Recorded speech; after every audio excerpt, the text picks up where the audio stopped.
एखादी व्यक्ती निवडली असते तीच मुळात वेगळ्या प्रवासासाठी। असाच काहीसा प्रवास आहे डॉक्टर श्रीकांत एकनाथ शिंदे यांचा। मुंबईमधील डी.वाय. पाटील कॉलेजमधून वैद्यकीय शिक्षण पूर्ण केलं, पण नियतीला त्यांच्याकडून काही वेगळ्या अपेक्षा होत्या।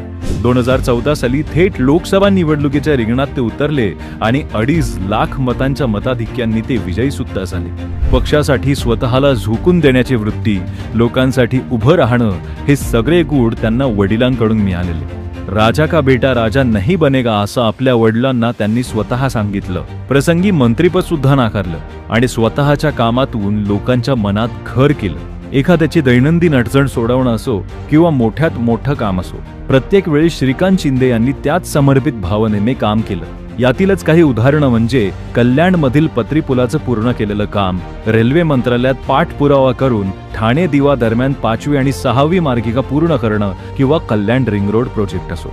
एका बाजूला ही कामे तर एका बाजूला अंगी असलेला सेवाभाव आणि त्यातून उभं केलेलं डॉक्टर श्रीकांत शिंदे फाउंडेशन।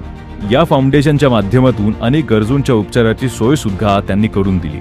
त्यांच्या या सेवा कार्याची पोचपावती मिळाली ती CSR जर्नल एक्सलन्स अवॉर्ड्स 2022च्या त्यांना मिळालेल्या leadership of social change award या पुरस्कारामुळे।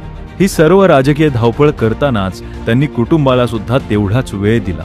आपला मुलगा रुद्रांश याच्यासोबत घालवलेले अनेक क्षण असतील किंवा घरातील उत्सवांना उपस्थित राहणं असेल, या सगळ्यातून त्यांची कुटुंब वत्सल बाजू सुद्धा समोर आली। तरुण, शांत आणि उच्च शिक्षित खासदार कल्याणकरांना मिळाला याचा मतदारांना सुद्धा आनंदच आहे।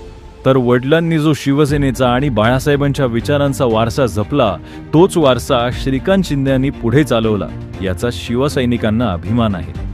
अभ्यासू, दूरदर्शी अशी ओळख असलेल्या श्रीकांत शिंदे यांना त्यांच्या जन्मदिवसाच्या हार्दिक शुभेच्छा।